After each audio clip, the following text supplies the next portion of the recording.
VG24 న్యూస్కి స్వాగతం. ఈ నెల 16 ఆదివారం కిలా వరంగల్ సమీపంలోని చింతల్ ఫ్లైఓవర్ బ్రిడ్జ్ ప్రవేశద్వారం వాకింగ్ మైదానంలో ప్రతి సంవత్సరం మాదిరిగా జరిగే పద్మశాలి కుల బంధువుల కార్తీక వనభోజనాల కార్యక్రమాన్ని విజయవంతం చేయాలని ఉమ్మడి వరంగల్ జిల్లా అధ్యక్షుడు doctor Adepu Ravinder, state vice president co convener Vadnala Narender మీడియాకు వెల్లడించారు. ఆదివారం ఉదయం జ్యోతి ప్రజ్వలన, గణపతి పూజ, శ్రీ భక్త మార్కండేయ స్వామి పూజ, తులసిదాత్రి సహిత లక్ష్మీనారాయణ పూజ, రుద్రాభిషేకం అనంతరం సామూహిక వనభోజన కార్యక్రమం, సాంస్కృతిక కార్యక్రమాలు, సాయంత్రం కార్తీక దీపోత్సవం అనంతరం పంచమహారతులతో ముగింపు కార్యక్రమం ఉంటుందని నిర్వాహకులు తెలిపారు. పద్మశాలి కుల బంధువులు అధిక సంఖ్యలో పాల్గొని జయప్రదం చేయాలని వారు కోరారు.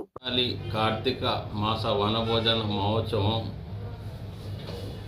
16, 11, 25 ఆదివారం రోజు కిలా వరంగల్ గ్రౌండ్లో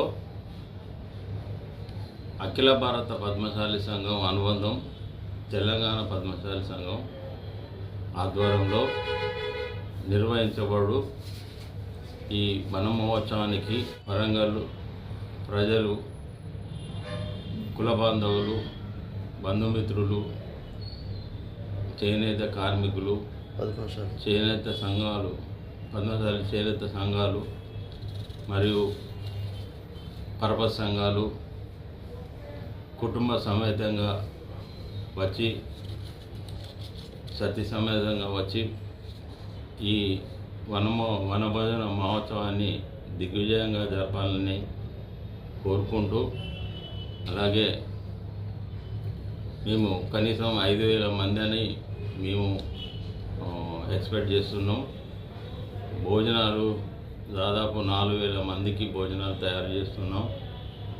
అలాగే దీని విశిష్టత, కార్తీక మాసం వనభోజనం విశిష్ట ఏంటంటే, తెలుగు మాసాలలో కార్తీక మాసం ఎంతో పవిత్రమైనది. ఇది శివకేశవులకు ఎంతో ప్రీతికరమైన మాసం. సాక్షాత్తు శ్రీ మహాలక్ష్మి మాతకు కూడా ప్రీతికరమైన మాసం. ఈ మాసంలో శివకేశవులో అభిషేక పూజలు మరియు దీపానికి ఎంత ప్రాముఖ్యత ఉన్నది. వనం అంటే అడవి, భోజనం అంటే ఆహారం స్వీకరించుట. ఈ మాసంలో ఉసిరి వనం ముందు కానీ, ఉసిరి చెట్టు క్రింద కానీ సామూహికంగా భోజనం చేయడం వలన శివకేశవుల ప్రసన్నత కలగడమే గాక సమస్త పాపాలు తొలగి ధన కనక వస్తు వాహన వజ్ర వైడూర్య అష్టారవ్యాలతో, ఆరురాగ్యాలతో, కీర్తి ప్రతిష్టలతో, కీర్తి శ్రేయస్సులతో విరాజిల్లుతారని పురాణం కథనం చెప్తున్నది. దీని విశిష్టత ఇది. అందుకని మనం మా కుల పద్మశాలి సంఘాలు అక్కడికి వనభోజనాలకు సతీ సమేతంగా వచ్చి మాకు వాళ్ళందరూ సహకరించాలని నేను వినవించుకుంటాను.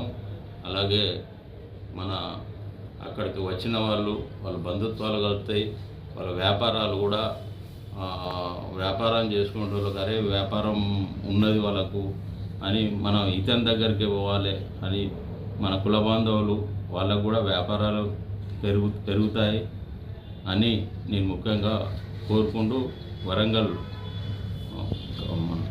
పద్మశాలి సంఘ కులస్తులందరూ కూడా సతీ సమేతంగా రావాలని కోరుకుంటున్నాను. పద్మశాలి జై జై పద్మశాలి.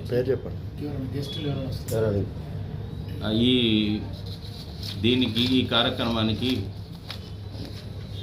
స్టేట్ ప్రెసిడెంటు కామర్తం మురళి గారు, కార్యదర్శి గారు, వాళ్ళ టీం వస్తున్నది. అలాగే అఖిల భారత పద్మశాలి సంఘం అధ్యక్షులు కందకట్ల స్వామి గారు మరియు ప్రధాన కార్యదర్శి, ఇంకా మన మంత్రి గారు కొండ సురేఖ గారు, గుండు సుధారాణి గారు, ఈగ మల్లేశం గారు, గుండు సుధారాణి, సాంబారి సమ్మారావు గారు, వీళ్ళంతా ప్రముఖులు, రాజకీయవేత్తలు కూడా, వన్నాల శ్రీరాములు గారు, రాజకీయవేత్తలు అందరూ కూడా పాల్గొని విజయవంతం చేస్తారని నేను కోరుకుంటున్నాను. నా పేరు ఆడెపు రవీందరు, వరంగల్ జిల్లా పద్మశాలి సంఘం అధ్యక్షుడు. నా పేరు, నేను స్టేట్ వైస్ ప్రెసిడెంట్ను, ఉమ్మడి జిల్లా కోఆర్డినేటర్ను. నేను దాదాపు ఒక 25 సంవత్సరాల నుంచి వెళ్ళి అంకితభావంతో కులంలో పనిచేస్తున్నాను. ఈ కార్తీక మాస వనభోజనాలు గత 6 సంవత్సరాల క్రితం స్టార్ట్ చేసి ఇది 7వ సంవత్సరం చేయబోతున్నాము. మేము ఎన్నో అవకతవకలు మా కులంలో జరిగితే అవన్నిటినీ తీర్చిదిద్దుతందుకు మా వంతు కృషి చేస్తూ ముందుకు వస్తున్నాం.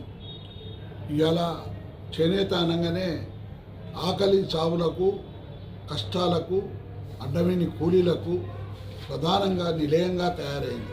కారణం ప్రభుత్వాలు మారినా కానీ పద్మశాలీల అభివృద్ధి చెందలేకపోతున్నారు. దీని మీద ప్రభుత్వాలు కూడా ఒక అంకిత భావంతో చేనేత వృత్తిని కాపాడేందుకు, చేనేత కార్మికుల భవిష్యత్తును కాపాడేందుకు ముందుకు రావాలని నేను విజ్ఞప్తి చేస్తున్నా. పోతే గతంలో మేము ఎన్నో రిప్రజెంటేషన్స్ ఇచ్చి ఈ యొక్క కార్మిక బాగోగుల గురించి మేము మంత్రులకు, ముఖ్యమంత్రులకు ఇచ్చినాం. ఈనాటి ముఖ్యమంత్రి కూడా మొన్న జరిగిన ఆల్ ఇండియా పద్మశాలి మహాసభ లోపల కూడా ఇస్తే వారి దగ్గర నుంచి కూడా మంచి స్పందన వచ్చింది. అదేవిధంగా మా మంత్రి గారు కూడా ప్రతి టైంన తీసుకుపోయి రిప్రజెంటేషన్ ఇవ్వడం జరుగుతున్నది. దీనికి ప్రధానంగా ఆనాడు కేసీఆర్ గారు 2 ఎకరాల భూమి మాకు ఇవ్వడం, ప్రభుత్వం మారినాక కూడా ఈ ప్రభుత్వం వచ్చినాక కూడా గుండు సుధారాణ్ గారు పోయి మేము బిల్డింగ్ కట్టుకుంటాము గతంలో ప్రభుత్వం ఇచ్చింది, కానీ అవి అమలు కాలేకపోయినాయి. ఇప్పుడైనా మీరు ఇవ్వాలంటే వారు 2 కోట్ల రూపాయలు ఇమ్మీడియట్లీ ఇవ్వడం జరిగింది. అది కన్స్ట్రక్షన్ జరుగుతున్నది. అది కూడా ఒక 15-20 లోపల స్లాబ్ పడుతుంది. ఆ రోజు మీరందరూ విలేకరులు, మీడియా ఇన్ఛార్జీలు అందరూ కూడా రావాలి. దాన్ని కూడా ప్రోగ్రాం మేము కూడా పెడతాం. ఈరోజు జరగబోతున్న కార్తీక మాస వనభోజనాలు మేము 5,000 మంది ఎక్స్పెక్ట్ చేస్తాను, కానీ ఇంకెక్కువ వస్తారు. మా ప్రపగండ ఎక్కువైంది, మా ఒక లోపల కదలిక ఎక్కువ వచ్చింది. మన జాతి ఒక్కటి కావాలనే ఒక దృక్పథం కూడా వచ్చింది. దీనికి ప్రభుత్వాలు చేస్తున్న విధి విధానాలు కూడా దానికి దోహదం చేస్తున్నాయి. ఎందుకంటే ఇప్పుడు 40% రిజర్వేషన్స్ ప్రధానంగా ప్రజల లోపల ఒక స్పందన వచ్చింది. ఆ స్పందన పురస్కరించుకొని కూడా పద్మశాలీలు కూడా సంఘటితం అవుతున్నారు. దాన్ని కూడా ఈ మహాసభలో కూడా మేము కూడా దాన్ని బహిర్గతం చేసి ఇంకా ఎక్కువ స్పందన వచ్చే విధంగా చూసుకుంటాం. ఆదివారం నాడు జరగబోయే 16వ తారీఖు ఆదివారం నాడు జరగబోయే కార్తీక మాస వనభోజనాలలో మా జాతి ఉవ్వెత్తున లేచి ప్రభుత్వానికి ఒక సందేశం ఇచ్చే వల్ల ఉంటుందని కూడా తెలియజేస్తూ ముగిస్తున్నా. జై మార్కండేయ, జై పద్మశాలి.